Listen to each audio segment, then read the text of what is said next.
Let's get some insights in the news shaping the markets. Noah Hamman's with us, CEO of Advisor Shares. Thank you for being here. So the Nasdaq's still down 1.7% this week. Names like Nvidia down 14%. Vistra is down 19% this week. So while we had a little bit of nibbling on the dip, we certainly haven't recovered the losses. Some of your thoughts about what has gone on this week? Well, interestingly enough, you guys were just talking about Brinker. That was going to be my focus in terms of talking about what I think investors might focus in on this year. And I was going to craft it around the word themes.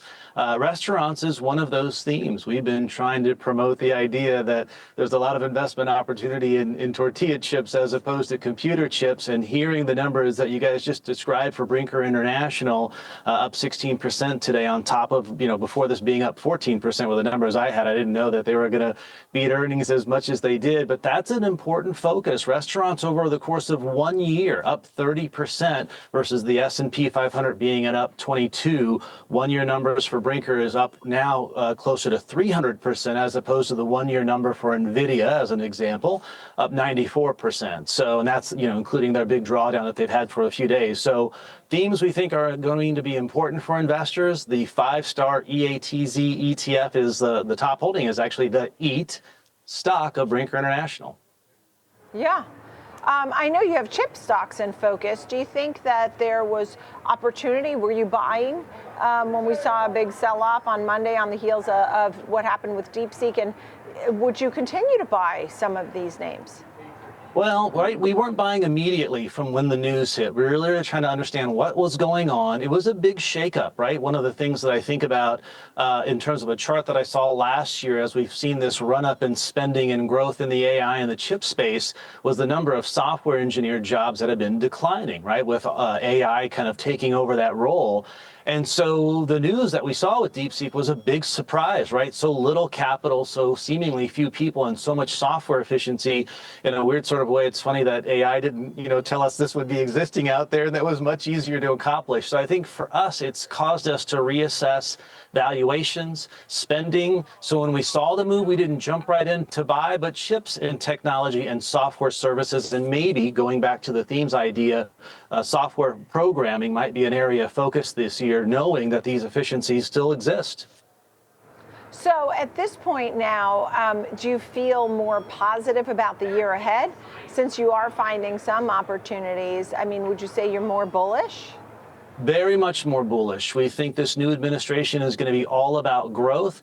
It might come, though, in some of the areas that we haven't seen historically, especially seeing the impact we saw in the chip and technology space. So I would look at financial services off to a nice start this year. If the market and the economy can, both come back, really probably more the economy, and keep the market where it's at, then there shouldn't be any need to adjust interest rates. Will continue to be great for financial services sector, but look at industrials as well. We think there's going to be a manufacturing and a growth renaissance within the United States. You can still have choppy markets, but we're expecting a much stronger economy this year.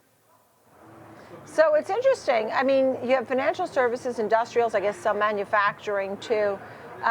When would you say you like tech? I mean, you mentioned some of the chip stocks. We have a lot of the Mag 7 names now reporting, right, this week, next week. Do you like those names? I still like the names. I like what they've been able to invest in their businesses. I like the growth that they've seen.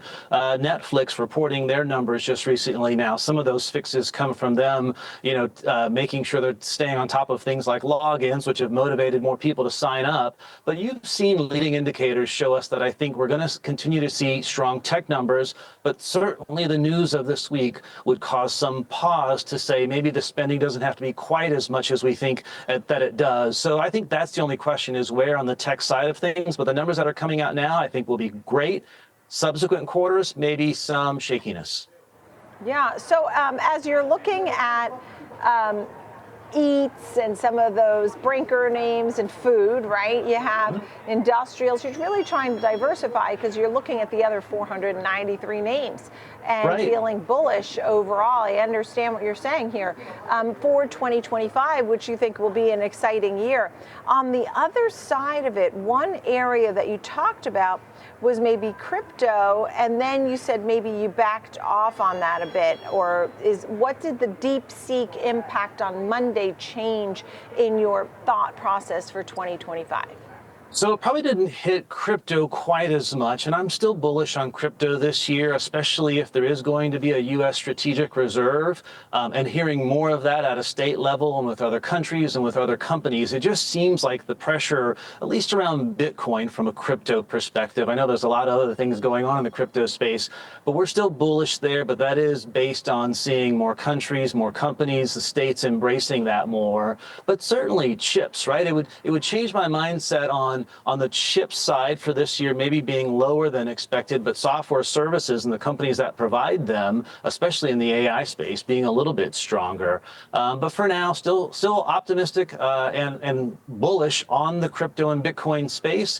I do question maybe a little bit of the premise around it if we are going to have budgets and lower deficits and manage our spending and have a really strong U.S. dollar. Part of Bitcoin's story is to be able to offset that inflationary and that lower buying power that you get over time. But that might fix itself maybe with this new administration. I know that's a big stretch and a big goal, but it's seemingly maybe heading in the right direction.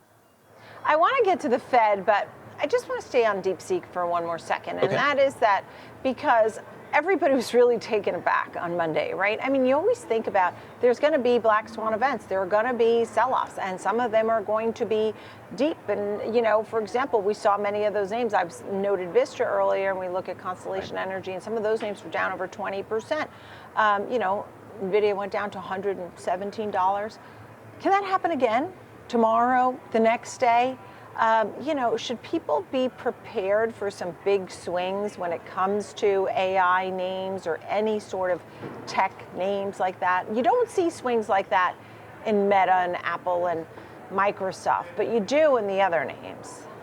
You do, and I think that's in part why we are trying to take a measured approach, right? You asked a second ago, did we buy in based on the news? And we didn't quite so quickly, and it was in part trying to understand it a little bit better and the implications and making sure that, we're getting correct and true, information relative to, this app. And so I think it's worth assessing it.